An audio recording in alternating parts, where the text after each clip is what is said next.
Next shocking revelation. Yu Menglong was told the date of his death, counting the days in fear. Today, commentator Lin Yang revealed another shocking twist in the Yu Menglong case. According to an insider, before his death, Yu Menglong was told the exact date he would die. He was forced to live each moment in terror, counting down to his end. When the final order came from above, he was brutally killed. The scene mirrors the tragic death of actor Xiao Renliang 9 years ago. In detail, a self-proclaimed paparazzo exposed that during Yu's 12 years at Tianyu Media, he had countless chances to rise to stardom, but the company blocked him every time. The post said, "This damned company never let him shine." Each time one of Yu's dramas gained attention, instead of promoting him, Tianyu's public relations team bought smear articles to ignite online attacks.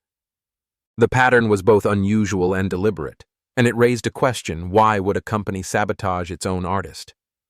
Commentator Lin Yang then cited a screenshot from a Bilibili post that paints a terrifying picture. The post detailed how a group of perpetrators planned Yu Menglong's suffering step by step, each step announced to him in advance. They threatened him through the people he loved most, forbidding him from ending his ordeal and forcing him to endure every moment of dread. To shorten his torment, he stopped eating. To avoid being humiliated, he stayed up every night to defend himself. The text described threats, coercion, and relentless torment, and mentioned one ugly man with a square, pockmarked face and shifty eyes who was said to be the spark that ignited everything. It began with him, and soon others joined in, forcing Yu Menglong to accompany him against his will. Yu resisted and by accident uncovered critical evidence. He kept it to protect himself, but the more he discovered, the closer danger crept. When the ugly man realized what Yu knew, he reported it to higher authorities. Orders were then issued from above, giving the group total protection. They became fearless, planning and executing their scheme openly. First, a woman appeared, a female neighbor who posed as sympathetic to gain his trust. Out of kindness, he helped her multiple times. Later, she lured him into an online group where he eventually discovered plans being made against him and that the real target was himself. The post further revealed that it was a person returning from overseas who proposed letting Yu know his own death date, forcing him to count his final days in fear. The methods were described as cruel beyond imagination. From these descriptions, it is clear his death was not spontaneous but organized, premeditated, and ritualized. It was a prolonged mix of psychological and physical torment. These demons trapped him in despair, forcing him to experience death while still alive. This was not ordinary violence. It was a structured system of evil. And it all began with that ugly man, identified by insiders as Cheng Qingyong, known for his predatory behavior. Yu had resisted him repeatedly and in doing so accidentally uncovered evidence believed to involve money laundering and arms trading. Yu reportedly stored the files on a USB drive, as we have mentioned many times before, but the perpetrators discovered it. The ugly man informed those above, and the chain of command was activated. So who were those above? The insider did not name them, but online reports claimed that Ji Guangwang, whose real name is Li Ming, was a grandson of former Premier Li Peng, and that the Ji family included Kai Chi's illegitimate child, Kai Jia. Another mysterious figure, Xin Qi, whom we have reported on many times, was rumored to have ties to the Chinese Communist Party elite, possibly even a distant relative of Xi Jinping. Once the order came down, the perpetrators acted without restraint. One of the overseas returnees proposed that Yu Menglong be told the exact date of his death, turning his final days into a living countdown of fear. Records show that 2 of those involved had foreign backgrounds. Producer Fang Li, rumored cousin of Kai Chi, studied for an MBA at Wake Forest University in the United States. And Song Yan, who immigrated to Canada at age 8, was also among them. Some claim her real name is Yamashita Kazuhito, of Japanese origin. The most chilling part is that these perpetrators did not simply kill Yu Menglong. They turned his suffering into an art form, forcing him to feel every second of death before it arrived. There are no words strong enough to describe such evil. This is beyond human cruelty. It is demonic. And tragically, this is believed to be the same pattern that surfaced 9 years earlier when Xiao Renliang met his own horrific end. For years, these monstrous criminals have walked free, untouched by the law, despite their countless atrocities. But now, as the truth begins to surface, the public is stunned to learn that the so-called taking one's own life cases and falls attributed to depression among many Chinese artists were nothing but fabricated lies. Behind these suspicious deaths lies the hidden hand of powerful figures within the highest ranks of the Chinese Communist Party. Next, we turn to the mysterious death of the legendary singer Coco Lee, known to millions as the Queen of Mandapop. Before we move on, I just want to share something real quick.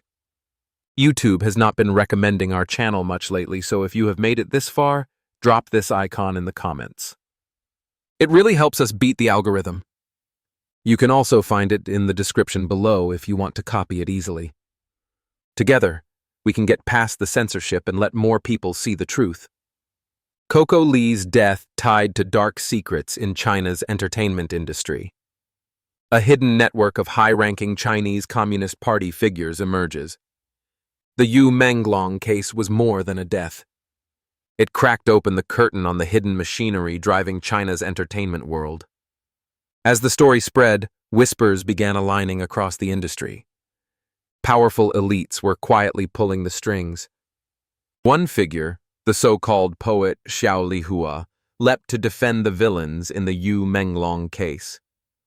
Her arrogance stunned the public when she declared, "Just you. Even 100 million of you combined could not stir up the slightest wave." Her defiance did not just spark outrage.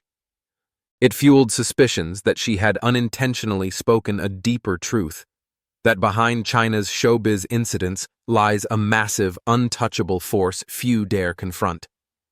Into this growing storm came new revelations. According to the independent program Wei Looks at the World, singer Coco Lee had once crossed paths with a powerful figure, one she should never have offended. Her management company released an official statement claiming that on July 2, 2023, Coco Lee ended her own life at home following severe depression and passed away despite emergency efforts. Her second sister, Nancy Lee, echoed that version immediately. Yet Nancy never disclosed the full details. She instead hinted at disturbing inconsistencies. Coco had vomiting symptoms that resembled poisoning, while her wrist wounds were so light they could not have been fatal. Official reports from Chinese authorities and Hong Kong media later concluded that Coco's death resulted from suffocation, her airway blocked by vomit. But this story had roots long before that day. 2 years earlier, Coco had publicly accused the producers of The Voice of China of humiliation, unfair treatment, and deep-seated corruption within the show. Then, in 2023, a leaked recording revealed the full picture. Coco described her worsening health, battling depression, breast cancer, and a leg injury that left her unable to stand unaided. She protested against unfair scoring and demanded transparency, only to be told such topics were off-limits. Her words, she insisted, were true, but they were cut from the broadcast. What happened next looked like retaliation. During a duet performance with trainee Wang Zipeng, Coco and Wang had agreed he would help her onto the stage. Yet the program team deliberately changed his position, turning him away from her. Wearing 7-inch heels, Coco was left alone under the spotlight and fell before the entire audience. No one moved to help her. Only mentor Fish Liang stepped forward, and she was immediately reprimanded by the staff. Wang later revealed he had not known about the stage changes. Their communication had been cut off and their phones confiscated. Leaked audio painted an even darker picture. Coco had once been physically dragged off stage by the director's assistant. These repeated humiliations crushed her spirit. Still, she continued speaking out, and her courage sparked a massive backlash against the Voice of China. Yet her defiance also placed her directly in the crosshairs of people she absolutely could not offend. Wang Zepeng later shared their chat records where Coco confessed that the director was deliberately tormenting her, the most vicious person she had ever met in her 28-year career. Even then, she held on to one belief, that evil would ultimately face retribution. But The Voice of China was no ordinary show. It was a cultural juggernaut for young Chinese audiences, produced by Kangsing Culture under Star China Media, a joint venture between China Media Capital, or CMC, and Australia's News Corporation. While CMC's chairman is officially Li Ruigang, the real power sits behind the scenes with Li Qian, eldest daughter of Li Changchun, the former Chinese Communist Party propaganda chief. With Li Changchun shaping China's national ideology, it was no surprise that Li Qian's empire centered entirely on media. Commentator Wei Yu later pointed out that Li Ruigang's name appeared in documents linked to the Yu Menglong case, though few noticed. His role, Wei Yu said, was far from minor, and his connection to Coco's death is impossible to ignore. Li Ruigang and Li Qian were reportedly so close they were described as almost like a married couple. After meeting her, his rise was meteoric. He became a central figure in Shanghai's broadcasting system, and, in his early 40s, served as director of the Shanghai Municipal Committee's general office. Without Li Qian, he might have remained a bureaucrat, but instead he became the financial core of the Li Changchun family. Though Li Qian had no background in media, she refused to relinquish her senior position at BOC International in Hong Kong, the international securities and investment banking arm of the Bank of China. Instead, she positioned Li Ruigang at the helm of what was branded as China's leading cultural industry investment fund. While she quietly held the reins behind the scenes, protected from above, Li Ruigang managed to serve in government while simultaneously chairing a private equity fund, a dual role possible only with high-level approval. In 2015, he left government service entirely, devoting himself to Li Qian's cultural investment network and relocating to Hong Kong, where he became a powerful investor. Thanks to Li Changchun's influence, The Voice of China secured 60 million yuan, about 8.4 million US dollars in sponsorship from JDB, a well-known Chinese beverage brand.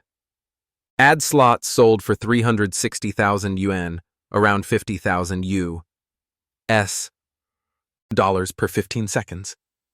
The profits were staggering. The show's first season alone generated 1.7 billion yuan, roughly 239 million dollars in advertising revenue, not counting the vast earnings from signing contestants, touring performances, music rights, concerts, and the entire entertainment chain that followed. Li Ruigang even diverted another 1.7 billion yuan from Shanghai Media Group to Zhejiang Satellite TV, inflating the show's valuation. The Voice of China became a goldmine. But that empire collapsed when Coco Li fought back. Would Li Ruigang and Li Qian simply let her go? There is still no definitive evidence. Yet the possibility that her death was far from a simple depression-related incident continues to haunt the story. To understand the power behind it all, one must look to Li Changchun himself. From 1987 to 1990, he served as deputy party secretary and acting governor of Liaoning.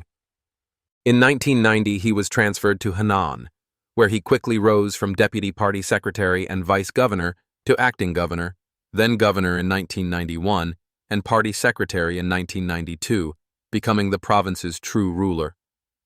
Seeking favor with then Chinese Communist Party leader Jiang Zemin, he strengthened ties through Guangdong, earning further promotion.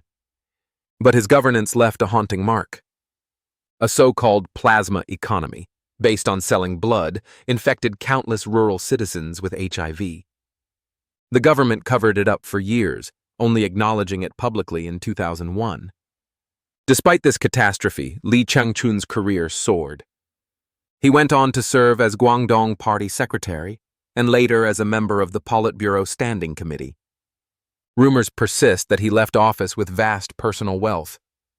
And in the closing words of Wei Yu, Li Changchun's shadow stretches even further into the mysterious death of Chuanzang, known as the most handsome monk of the Shaolin Temple. Wei claimed that Chuanzang was framed and eliminated by Shi Yongxin, the abbot of Shaolin. And behind Shi Yongxin stood Li Changchun himself. According to several public reports, Li Changchun maintained a close relationship with Shi Yongxin, the abbot who was investigated and detained in July 2025 on allegations of embezzlement, improper relationships, and violations of Buddhist discipline. Their connection dates back to Li Changchun's tenure as party secretary of Henan province from 1992 to 1998, during which Shi Yongxin was rapidly rising to prominence as the head of the Shaolin Temple. In commentator Wei Yu's words, those in China's entertainment world who refuse to obey, or those chosen as targets, all meet a tragic end. And right when the dust has not yet settled, another bombshell drops. Homosexual dating app flags a Zhongnanhai IP. Who is it? Homosexual dating app flags a Zhongnanhai IP. Who is it? According to the Vision Times, a major scandal has erupted after China's Cyberspace Administration ordered Apple to remove the homosexual dating apps Blued and Finka from the App Store in China. The ban came right after Blued was traced to an IP address located inside Zhongnanhai, the top Chinese Communist Party leadership compound in Beijing, igniting a storm of speculation online. Netizens are asking, could the user be Xi Jinping, Li Qiang, Zhao Leiji, Wang Huning, or Tai Chi? YouTuber Financial Cold Eye noted that homosexuality is not only widespread in China's entertainment industry, but also among elite figures inside Zhongnanhai. He suggested the Chinese Communist Party's real motive goes beyond morality. It is panic over China's plunging birth rate. With people increasingly avoiding marriage and parenthood, and both feminism and homosexuality on the rise, the regime fears it may soon run out of a population to control, prompting its crackdown on both movements. According to data from the International Gay and Lesbian Commission, China had around 70 million homosexuals in 2020, including 45 million men and 25 million women, roughly 5% of the population, a number that continues to rise each year. The latest app purge triggered a wave of ridicule from mainland netizens. Officials are allowed to set fires, but ordinary people cannot light lamps.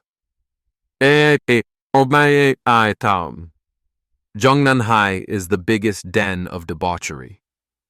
All those big bosses prefer men. One user went further. If the Chinese Communist Party wants to crack down on homosexuals, then start with the top. Expose the entertainment industry's big bosses. If they cannot do that, it is meaningless. Another added, they should first arrest Chen Qing, Xin Qi, and that gang of perverted murderers behind Yu Menglong's death. Those people are guilty beyond redemption. Both Blued and Finka are Hong Kong-based platforms.